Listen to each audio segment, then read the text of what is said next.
찬양하도록 하겠습니다. 전능하사 천지를 만드신 하나님 아버지를 내가 믿사오며 그 외아들 우리 주 예수 그리스도를 믿사오니 이는 성령으로 잉태하사 동정녀 마리아에게 나시고 본디오 빌라도에게 고난을 받으사 십자가에 못 박혀 죽으시고 장사한 지 사흘 만에 죽은 자 가운데서 다시 살아나시며 하늘에 오르사 전능하신 하나님 우편에 앉아 계시다가 저리로서 산자와 죽은 자를 심판하러 오시리라. 성령을 믿사오며 거룩한 공회와 성도가 서로 교통하는 것과 죄를 사하여 주시는 것과 몸이 다시 사는 것과 영원히 사는 것을 믿사옵나이다. 아멘. 함께 찬양하도록 하겠습니다.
하나님 아버지, 오늘도 깊은 잠에서 우리를 깨워주시고 하나님께 나아와 하나님의 뜻과 마음을 구하게 하시니 감사합니다.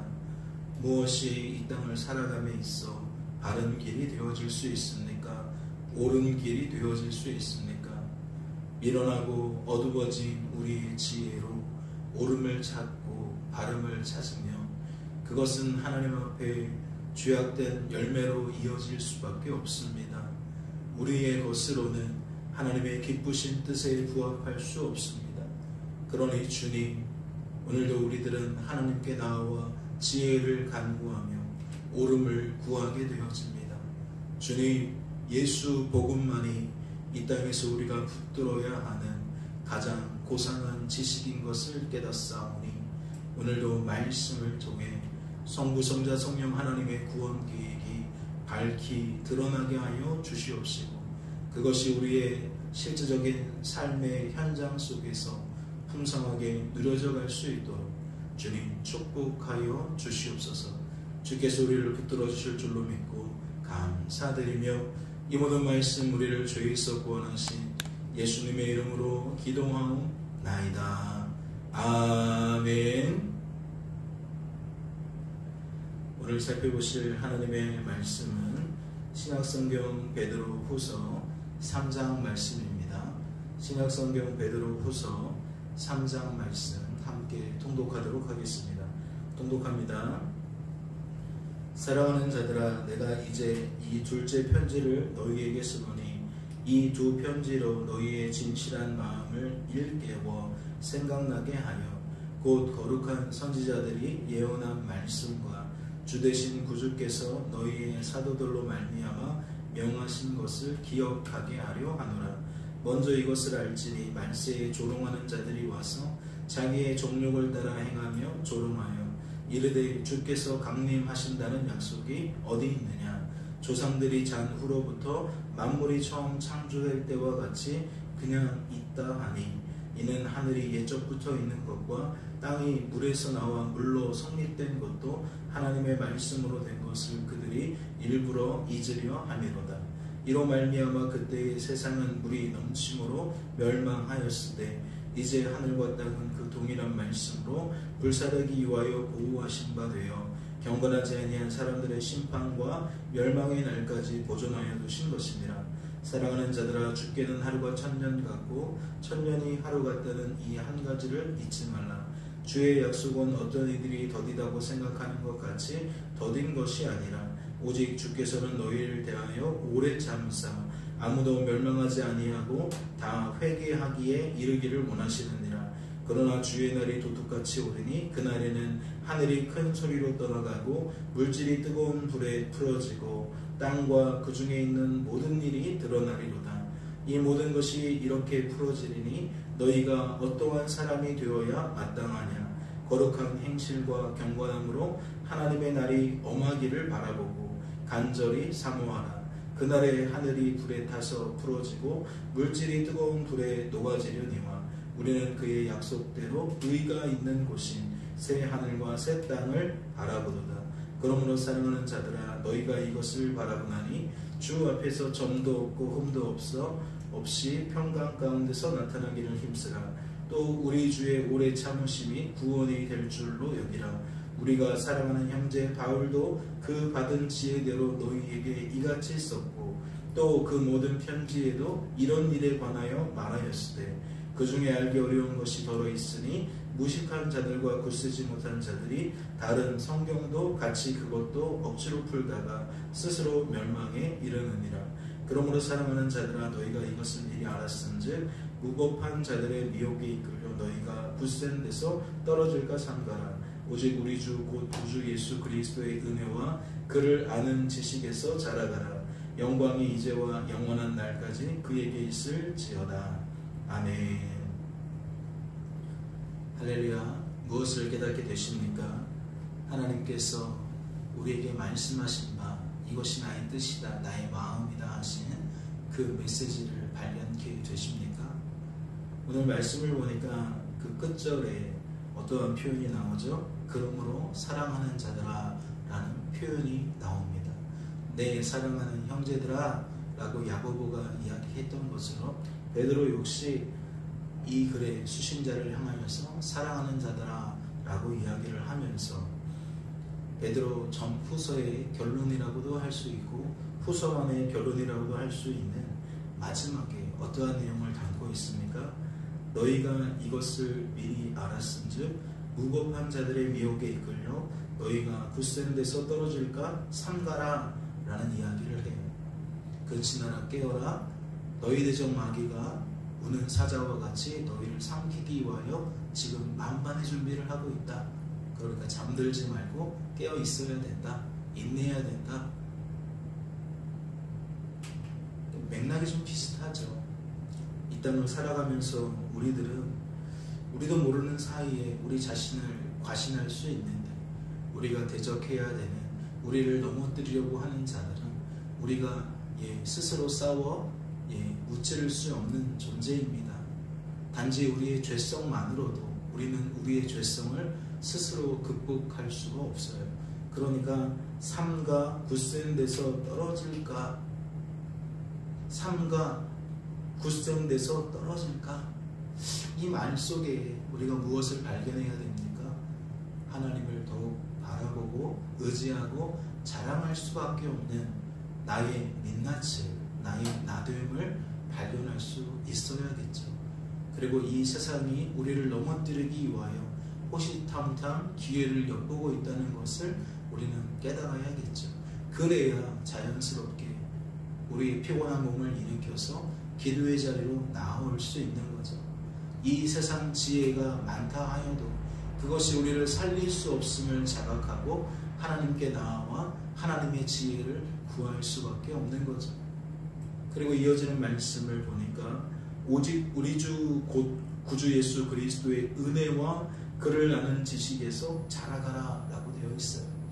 그러니까 흔들리지 말라는 얘기와도 같은 얘기죠. 굳게 서라는 말과도 같은 얘기입니다.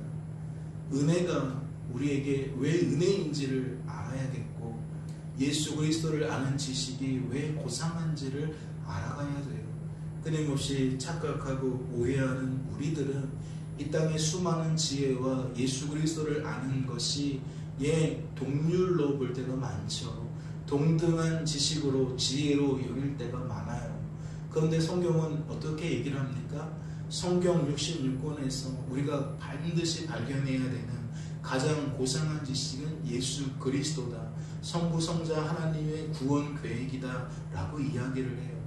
그리고 이 이야기는 이 땅의 모든 잔재하는 수만 가지의 지식과 지혜에도 적용이 되어집니다. 즉 하나님 안에 서는 것이, 하나님을 더욱 알아가는 것이 우리 인생에게 있어 유일한 지혜고 가장 높은 차원의 지식이다. 우리는 그렇게 여길 수가 있는 거죠.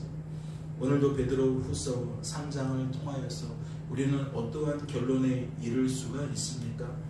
3장 1절도 시작은 똑같아요. 사랑하는 자들아 라고 시작됩니다. 그러면서 이 글의 목적이 다시 한번 밝히 드러나는데 어떻게 되어져 있죠? 이 두 편지로 너희의 진실한 마음을 일깨워 생각나게 하여, 즉 우리의 마음을 일깨워 생각나게 한다, 그 목적이다 라고 말하고 있어요. 이건 뭐죠?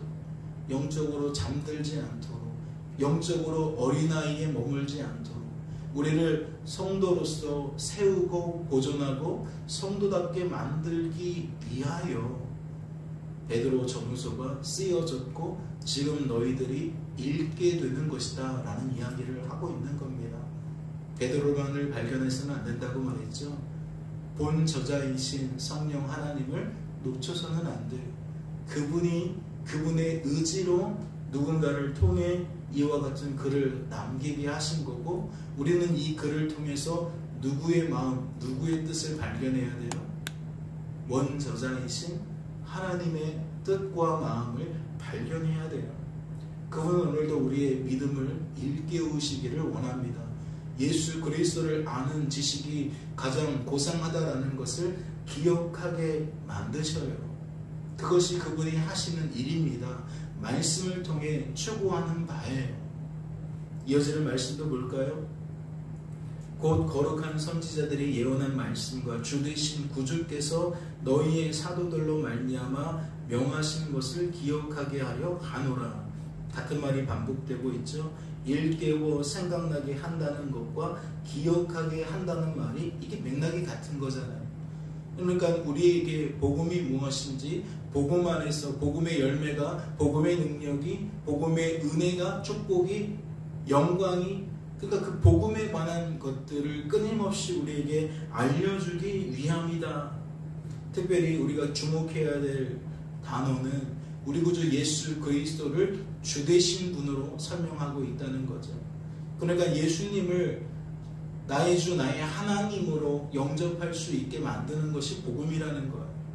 우리 스스로를 통하여서 구원의 길을 모색하는 것이 아니라 예수 그리스도를 통해 우리의 구원을 모색하게 되어지는, 예수만이 나의 구원의 보장이고 예수만이 나의 구원의 확신이라는 것을 우리가 붙잡을 수 있도록 복음은 끊임없이 우리에게 예수 그리스도를 아는 지식이 가장 고상함을 알려준다, 제시한다 라는 거죠. 그런데 항상 과거나 오늘이나 미래나 이 세상 방식에 조롱받는 것이 복음이죠. 사람의 그 미련하고 어리석은 지혜에 근거하여 복음을 분석하고 복음을 판단하고 복음이 가치를 점점 훼손해가는 것이 이 세상이 하는 일들 아닙니까? 오늘 말씀을 보면 3절에서도 그 얘기를 하고 있어요.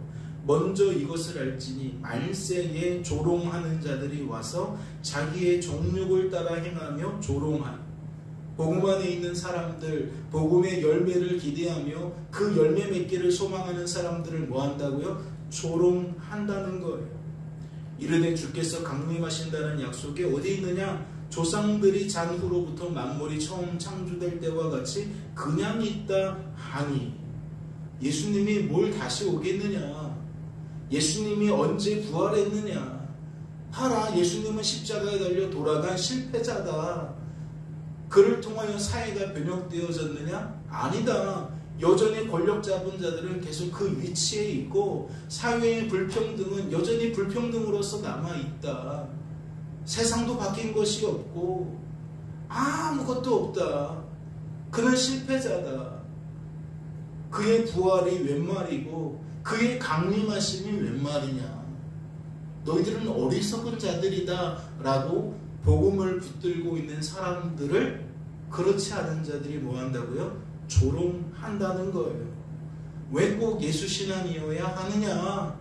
이 땅에는 우리에게 이로움을 줄 수 있는 많은 지혜들이 있고 많은 종교들이 있는데 왜 독선적으로 예수 신앙만이 유일하다고 말하느냐? 그는 실패자다. 그는 이 땅에 아무런 가치가 없다. 사람으로서 존경받을 만하지만 딱 거기까지다. 그가 어떻게 신적인 존재라는 것이냐.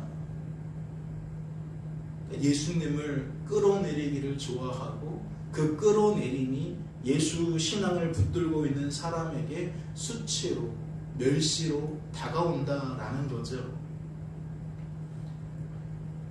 8절 말씀을 보세요. 사랑하는 자들아, 또 이 말을 반복하고 있어요. 그러니까 1절에서 8절에서 그 다음에 14절에서 그리고 17절에서 중요한 어떠한 이야기들 앞에 그 논조를 잃지 않기 위하여 간곡함으로 계속 사랑하는 자들아라고 수신자들을 향하여 말하고 있다는 거죠. 8절을 다시 보세요. 사랑하는 자들아, 주께는 하루가 1000년 같고 1000년이 하루 같다는 이 한 가지를 잊지 말라. 주의 약속은 어떤 이들이 더디다고 생각하는 것이 더딘 것이 아니라 오직 주께서 너희를 위하여 오래 참으사 아무도 멸망하지 아니하고 다 회개하기에 이르기를 원하시느니라. 왜 이런 이야기를 나오죠? 예수 그리스도의 강림, 재림을 사람들이 더뎌지는 것을 보면서 점점 신앙의 길을 잃어가요. 금방 온다더니 오지도 않는데 왜 우리가 이것을 따라가야 하느냐? 왜 특별히 우리가 이러한 예수 신앙만을 붙들고 살아가야 되느냐? 특별히 온갖 고난들이 찾아오고 박해와 핍박들이 찾아오고 이 땅에서 어떠한 손해가 계속 우리에게 요구되어진다면 그 조롱이 그냥 조롱으로 들려지지 않는 거죠. 설득력 있는 말로 들리는 거죠. 그래서 예수님도 말세가 되면 점점 많은 사람들이 배도한다 그랬어요. 예수 신앙을 붙들지 않는다 그랬어요. 하나님의 지혜 대신 이 세상의 지혜를 쫓게 되어진다고 말했다는 거죠. 그런데 오늘 본문은 사랑하는 자들아 라고 이야기하면서 성도들의 신앙이 흔들리지 않기를 구하고 있는 거죠. 성도들에게 복음이 무엇인지, 복음의 소망이 무엇인지, 복음의 열매가 무엇인지 생각나게 하려고 하는 이유, 기억나게 하려는 이유, 결국은 뭐예요? 이 땅에서 고난을 통해 인내를 온전히 이루기를 바라는 거죠. 고난 앞에서 온전히 기쁨을 누리게 되기를 바라는 거죠. 그래서 이미 임한 하나님의 나라가 고난을 통하여 누려지기를 바라는 것이고, 이미 임한 하나님의 나라가 누려질 때에 다가올 그 영광의 하나님의 나라가 자연스럽게 더욱 대망되어지는 거죠. 그 나라가 더욱더 우리 안에 차오르는 기쁨으로 선망의 대상이 되어지는 거죠. 14절도 보세요. 그러므로 사랑하는 자들아, 너희가 이것을 바라보나니 주 앞에서 점도 없고 흠도 없이 평강 가운데서 나타나기를 힘쓰라. 또 우리 주의 오래 참으심이 구원에 될 줄로 여기라. 우리가 사랑하는 형제 바울도 그 받은 지혜대로 너희에게 이같이 썼고, 동일한 이야기를 반복하고 있잖아요. 우리에게 무엇을 요구해요? 인내하기를 요구해요. 복음 안에 붙들려 있기를 요구해요. 사랑하는 성도 여러분, 사람을 추앙하는 것이 복음이 아닙니다. 우리의 신앙적인 가치를 누군가를 통해서 이루려는 것이 복음이 아니에요. 하나님이 아닌 것은 복음이 아닙니다. 하나님만 하나님이신 것이 복음이에요. 인생의 주관자와 구원자는 오직 하나님밖에 없다는 것이 복음입니다. 즉 우리의 살 길은 하나님밖에 없다라는 것이 복음이라는 거죠. 우리 스스로 이것도 살 길이고 저것도 살 길이고, 그래서 우리끼리 쟁론하고 논쟁하고, 우리가 야고보서에서도 살펴본 것처럼 듣기는 속히 하고 듣기는 더디하고 말하기는 속히 하는, 성내기도 속히 하는 그러한 우리들의 모습은 복음이 아닌 것을 붙들어서 그러하다라고 이미 말씀을 드렸지 않습니까? 오늘도 우리를 혼란케 하는 것이 무엇입니까? 우리를 답답하게 하는 것이 무엇입니까? 우리를 불안하게 만드는 것이 무엇입니까? 우리가 참된 평안을 누리기 위해서는 오늘 본문에 잘 드러나 있는 것처럼 하나님의 나라가 누려져야 합니다. 예수 복음을 통하여서 하나님의 나라가 죄악하는 이 땅에서도 누려져야 우리는 간헐적으로라도 우리 마음의 평안을 누릴 수 있는 거예요. 그것은 결코 사람과 환경을 통해 누려지는 것이 아닙니다. 잠시 잠깐의 그것이 진짜 평안이라고 여겨서는 안 돼요. 하나님 안에서 흔들림 없는 그 평안한, 아무도 뺏을 수 없고 아무도 해할 수 없는, 아무도 그 떨어뜨릴 수 없는 온전한 가치로서의 평안이 우리에게 필요한 시대입니다. 예수 복음, 예수 신앙 더 든든히 붙드시는 저와 여러분 될 수 있기를 주님의 이름으로 소망합니다. 잠시 기도합니다. 하나님 아버지, 우리는 우리의 힘으로 우리를 굳건하게 할 수도 견고하게 할 수도 없습니다. 결국 우리 스스로 우리 자신을 온전하게 만들려 하면, 강하게 만들려 하면 그것은 필경 복음에서 이탈되어 우리만의 아집으로, 고집으로 나아갈 수밖에 없습니다. 우리를 굳건하게 하시옵소서, 온전하게 하시옵소서, 강하게 하시고 견고하게 하셔서 예수 그리스도 안에 온전히 세워져 가게 하여 주옵소서. 반석 위에 세우지 아니하면 풍파 앞에 어찌 견뎌내겠습니까? 하나님, 예수 신앙이, 복음이 가장 고상함을 기억하게 하여 주시어서 이 세상 지혜와 감히 비할 수 없는 그 복음이 우리에게 생명으로 여겨지게 하시고, 이 한날도 우리의 시선이 하나님께 머물기를 원하고 사람의 지혜를 쫓는 것이 아니라 하나님의 지혜를 쫓는 삶이 되어질 수 있도록 주님 축복하여 주옵소서. 주께서 우리를 붙들어 주실 줄로 믿고 감사드리며 예수님의 이름으로 기도하옵나이다. 아멘. 하늘에 계신 우리 아버지여, 이름이 거룩히 여김을 받으시오며 나라의 마옵시며 뜻이 하늘에서 이룬 것 같이 땅에서도 이루어지이다. 오늘날 우리에게 일용할 양식을 주옵시고 우리가 우리에게 죄 지은 자를 사하여 준 것 같이 우리의 죄를 사하여 주옵시고 우리를 시험에 들게 하지 마옵시고 다만 악에서 구하옵소서. 대개 나라와 권세와 영광이 아버지께 영원히 있사옵나이다. 아멘. 자유롭게